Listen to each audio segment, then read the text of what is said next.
What is up and welcome back, and today we're going to be covering how you can become more shiftier. And the reason why I say that, because I know a lot of players out there, or maybe you're watching this, you consider yourself a very shifty player. You can kill with the one-on-one, king of the court. You're out there with the 2 versus 2, 3 versus 3. It's a lot more easier to operate because there's more room.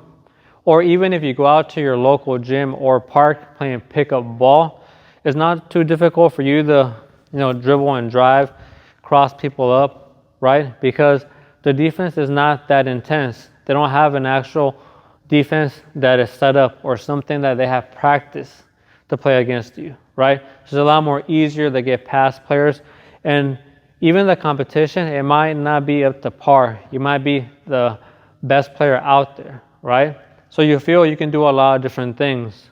So that's very good. But what happens when you're actually playing organized ball, where they have a defensive scheme in place in order to make it harder for you? The defense is a lot more intense, a lot more difficult, a lot more aggressive. Do you feel that you're getting locked up? Do you feel you're doing moves or trying to get past players and you end up running into the second guy? Or it's hard to get past the first guy because he's a lot more talented, a lot more skillful, maybe even same speed like you, right? So it's a lot more difficult. In those situations, how come you don't feel as shifty, okay? If you're having that type of problem, this video, I am going to try to give you as many concepts that I can and different type of footwork and body positioning so it can help you out so you're not getting locked up. Because I know everybody likes to have those smooth plays that are pretty sensational, and we're going to try to help you out. All right. So with that said, the move I'm going to use as a baseline is going to be the in between the legs dribble. Okay. I know you all seen it when you're like that, especially when you're shifty. You have a little bit of movement, right? Okay. So that's going to be the move that I'm going to base everything off of. But just have in mind, you can apply everything we talk about to all your other moves. Everything you try to do, it can work with it as well. This is going to help you out. Like I said, just maintain that shiftiness even when the competition is a lot harder, okay? So let's dive right in. And one thing I want to point out is that you really got to know what you're doing with heavier competition. You got to have in mind what one move is going to be doing. And I've noticed that a lot of players, maybe they'll practice in a group setting with a whole bunch of kids, or maybe you never had anybody teach you and you're just learning a move, right? Maybe you're not really understanding how that move is going to be applied or how that move functions. You're just learning, do this and do that, right? So you really have to understand, especially trying to make it to the pro levels, those players really understand, hey, this move is going to take me over here, and they understand what the defense is giving them. That's why I have this set up, the defender that's guarding you, then the help defense.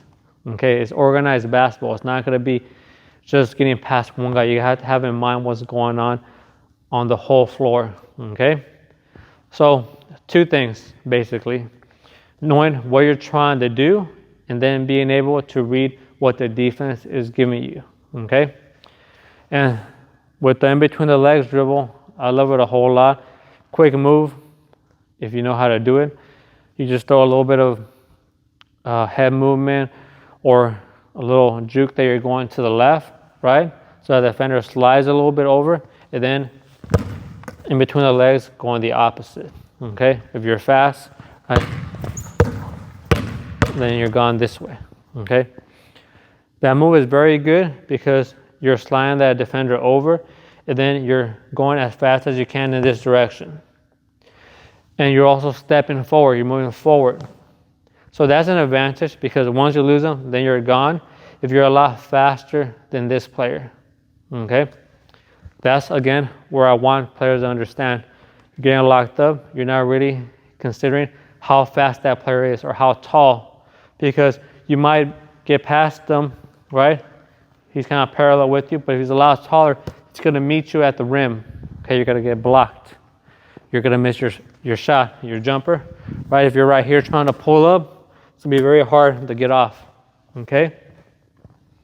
So if you're trying to maintain your shiftiness, you have to think about those things. It's not just about doing one move.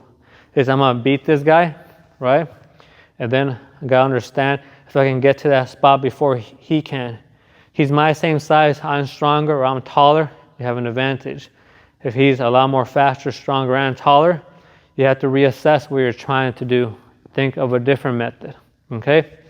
And again, the first thing I want you to get down is going to be creating a basketball lane. If you're right here and you know that player has an advantage over you, you gotta get past this guy, then this lane. How can you weaken that for him? How can you make it a lot harder for him? Again, making that basketball lane a lot wider for you. How do you do that? Simple. Just a simple momentum relocation dribble before the move. The exact same move, but you're taking into account that he's going to be there. What do I mean by that? Something simple like this, right? See how much wider that lane's going to be getting with this player sliding over, right? Once he's over here, the exact same move I was going to do right here, right? Like that. You see, now it's going to be a lot more harder for that guy to close that gap. I can drive through here more comfortably, right? Float that up. If I'm faster, if I can dunk, get past him. If he's taller, right? Once I'm in here, have a quick release before he can react.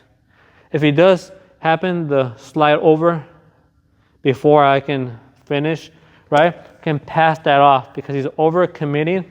He has to cover more ground this way. Now this player is going to have a very open shot. So you see, high skill, high IQ. That's the combination for it. It's not just about the moves. You can have a good athleticism, good skill, but if you're not reading the situation, you're going to have those problems, okay? So that's going to be the first one, okay? Keeping it going. In between the legs dribble to the side, okay? A lot of players, when they do the in between the legs dribble, they're always stepping forward, okay? Sometimes really wide or sometimes just a little bit. But think about it, you're getting closer to the defender, okay? Doing this, okay? If you can do an in between the legs dribble to the side, right? And then your two gather steps for that shot, you're getting away from this guy and you're getting away from that guy because you're ending up right here, okay? You're right here. You see that? Okay. But if you're stepping forward, right, for that jump shot, you might lose them, but you're stepping forward for your two gather steps, you're getting closer to this guy, okay? Again, why do you miss a shot? This guy's taller than you, right? He has an advantage. Maybe block that with the two steps. But if you're moving more at parallel right here, right? A lot more harder, a lot more ground to cover, okay? So try to learn it in that manner also, not just stepping forward to the side.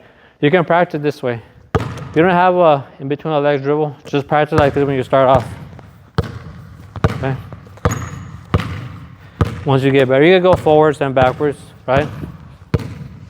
Once you get better, put more momentum and intent, more purpose, right? Right there. Like that. Okay, moving forward. A lot of dust on this court. Practice sideways, right?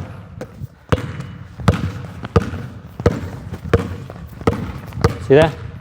Okay.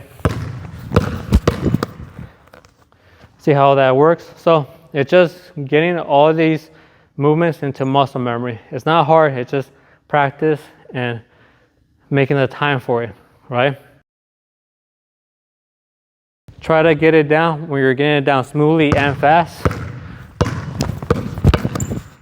Moving forward. Now to the side. You see that? Okay. Big difference. Okay. It could be closer, it could be further away. So something simple, but it can have a lot of impact on the court. And you see, that's what makes the difference between somebody who's playing in college or who's a good high school player, or even if you're trying to make it to the pros, pros understand that they're looking at the lanes, right? They're seeing what's available. They're not just dribbling. This right here, they moved over. Then they have that drive, okay? Who does this? John Moran, he gets a lot of dunks, right? Because he needs a little bit of space to get his momentum going, to get past guys, and he's able to cock it back and then dunk. Who I like that has good movement? Jalen Brunson. That guy understands body mechanics, right? Understands how you can create lanes. Understands if you move this way, that player might slide, and then you're gone this way, right? Cutting back inside. Okay? Like I said, I'm using them between the legs dribble as an example, right? You can go like this. That player slides, you're gone this way for that jump shot. Who does a lot of that? Steph Curry, right?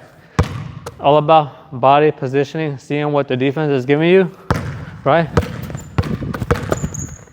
Now this shot's not going to be contested, because that player's further away, right here. Okay? So you see, there is a method to what you're trying to do. Don't just come up every time doing the same thing, right? There's no space right here. The shot's got to be a lot more harder. Right here. Be a lot more harder. That defender. You have to have a quick release in that case. Okay? Now before I move on to the next one, I didn't want to forget to mention that moving sideways can benefit you in some situations. Not all the situations, but in some, it could be beneficial. Example, if you're getting double teamed, you're getting rushed, right? Lots of times when two players are coming towards you, you're gonna try to go around one of them, right? Try to go around them.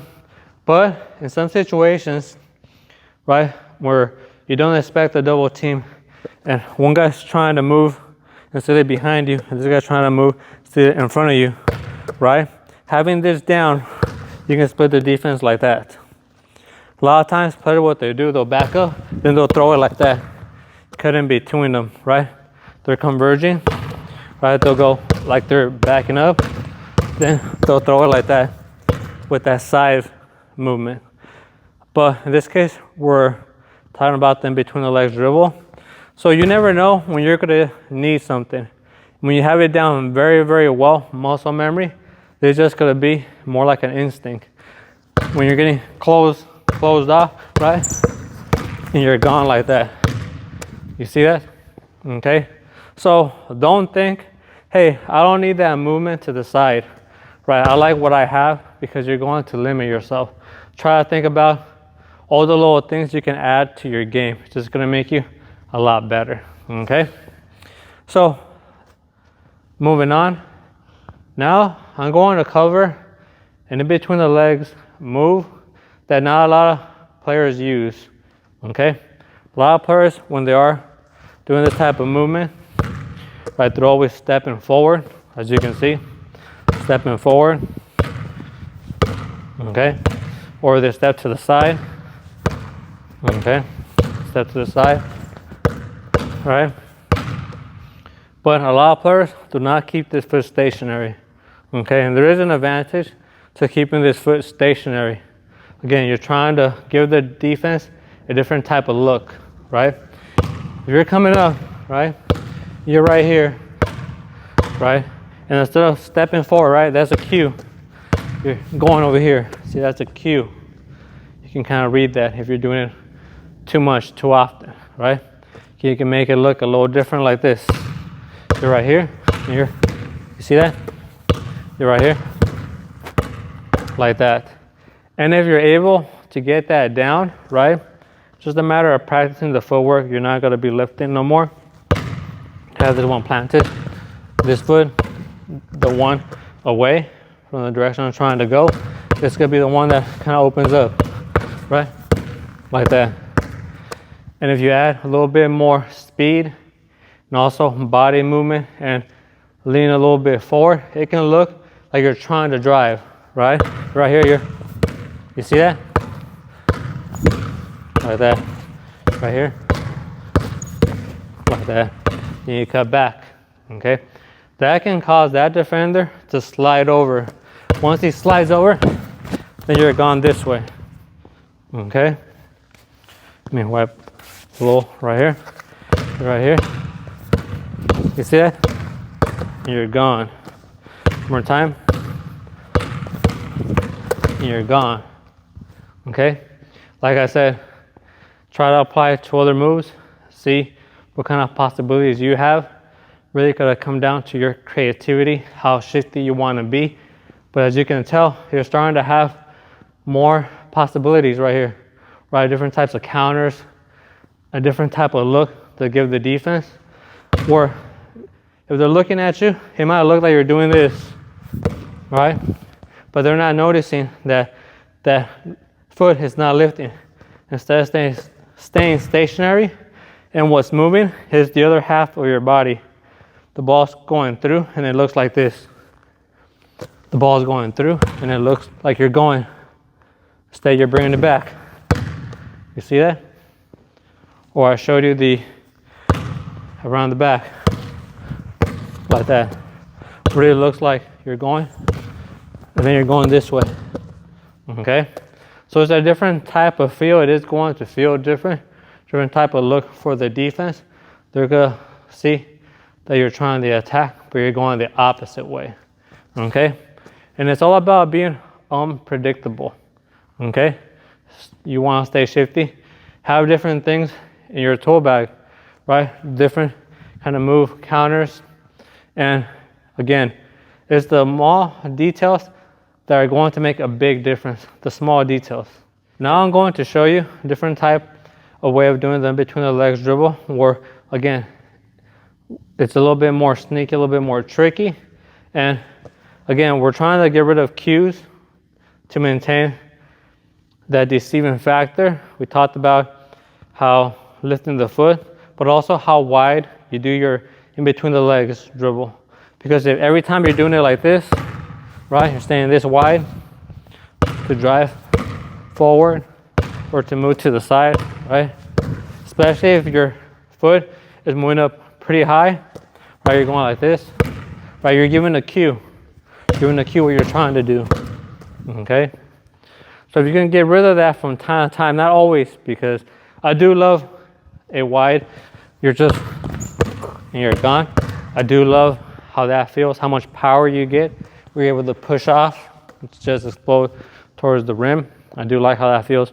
It is very effective, but in some instances, you don't have to show that you're gonna be giving or doing that move, right? Right here, it kind of looks like you're trying to drive, then you're going kind of wide, right? If you can show up, make it look like you're not a threat, right? You're surveying the court. I'm somewhat narrow right here. I'm looking this way, but I really want to go that way, or I want to go that way, right? And then I go. You see that? Again, those little small details are going to throw a defender off, because he usually gets that look where somebody's doing this move like that. This time, maybe you might be standing up, so he relaxes himself as well, his defensive stance. You're coming up, right? You kind of take a little pause to see what's going on, and then you're gone, right? Looks like you're surveying the court. You show up, around the back to create that lane we talked about. Remember, now we're putting all the pieces together. Trying to be lethal, trying to be deceiving, showing up, and then you go, okay? You see, that defender might be like that, then you're standing up and looking, might be standing up and to get closer near you, right? Once he leaves his guard down, then boom, you're gone, okay? So you can see right here, we're talking about a lot of different things that are going to improve your shiftiness. Could make you more deceiving, going to raise your IQ, going to expand your creativity. And you don't always want to stay with the same exact type of moves. If they work, very good, right? But keep expanding. Why? Because there's going to be a day you're going to encounter defense, a defender that is going to lock up a certain type of play style, certain type of movement. And if that's all you got in your bag, then he's going to lock you up. You're going to feel trapped, right? But instead, if you have different types of methods, right here we talked about possibly 4 or 5, right? We're adding 4 or 5 different ways to play one move, the in between the legs dribble. And you saw how lethal it can be. Different types of looks, being deceiving, creating lanes when the defense is trying to give you something, you're flipping it on them, okay? So that right there is going to make you a lot better player, a lot more shiftier. So just keep improving and keep practicing. It's not going to be an easy fix. It's just a little bit more you practice each day. It just keeps adding to your skill set. And then you're going to have it down second nature. So there you have it. That's the video for today, how you can become more shiftier. And if you do like this type of info, please like and sub. Pretty much that's what keeps me going, right? When I see that people are liking the info, I try to give everybody a little bit more, right? More information that maybe you don't see anywhere else, right? I try to talk about the little details. So if you're liking all that, keep liking and subbing. Like I said, it really does motivate me to keep going with this small channel. I am a smaller channel, so every little bit goes a long way. So that's going to do it for today, and we'll be back next time with more. Until then, much love, basketball family. Peace.